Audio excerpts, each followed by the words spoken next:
জ্ঞানী তুমি, হবে জান্নাতি তুমি, হবে সম্মানী তুমি, হবে জান্নাতি তুমি। দিবে কাল হাসরে শীতল ছায়া আরশে আজিম। রব্বিয়াল আলা রব্বিয়াল আযীম রব্বিয়াল আলা রব্বিয়াল আযীম। সুবহানাল্লাহ। নামাজের সময় হওয়া মাত্র দেরি নাই, তাজহিজুল মাইয়িত, মারা গেলে লাশ রেখে দেওয়া যায় না, তাড়াতাড়ি দাফন করে দাও। নামাজের সময় হলে নামাজ পড়ে দেরি করো না, মানুষ মারা গেলে দাফন করতে দেরি করো না। বান্দা যদি পাপ করে ফেলে তওবা করতে দেরি করো। এজন্য পাপ করার সাথে সাথে তওবা করার দরকার আছে না নেই? এখন তওবা যে করব কোন সিস্টেমে করব? কোন সিস্টেম? ভুল হওয়া মাত্রই আপনি অনুতপ্ত হয়ে চোখের পানি ছেড়ে আল্লাহর কাছে মাফ চান, আল্লাহর কাছে ক্ষমা চান, এটার নামই তওবা। আমাদের দেশে হুজুরাই না তওবা করে, আছে না নাই? আনন্দ করে এগুলা নাই, আছে না?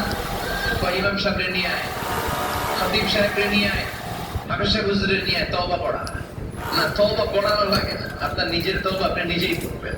আপনি অনুতপ্ত হয়ে চোখের পানি ছেড়ে আপনার আল্লাহরে ডাক দেন, ডাক দেয় মাত্র তিনি সাড়া দেবে। চিল্লায় বলেন ঠিক কিনা? ওলামায়ে-কেরামরা তওবার ৫টা শর্ত আরোপ করেছে। এই ৫টা শর্তের আলোকে যদি তওবা করেন, মুহূর্তের মধ্যেই তওবা কবুল করে নেবে কে? ১ নাম্বার শর্ত হচ্ছে আল-ইকরার, acknowledgement. You have to acknowledge that you are the great sinner in the world. এই পৃথিবীর সবচেয়ে বড় পাপী।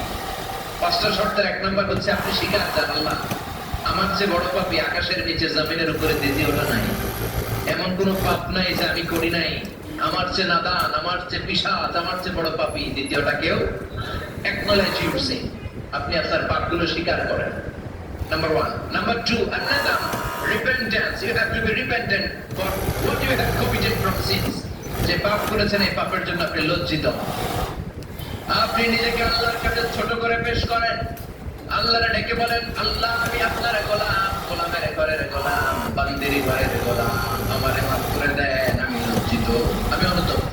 তাহলে ১ নাম্বার শর্ত আপনি ঘোষণা দেন যে আপনি পাপ করেছেন। ২ নাম্বার শর্ত আপনাকে অনুতপ্ত হতে হবে যে আল্লাহ আমি পাপ করে ফেলেছি। ৩ number, you have to stop what you have committed. যে পাপ আপনি শুরু করেছেন এটা বন্ধ করে দেন।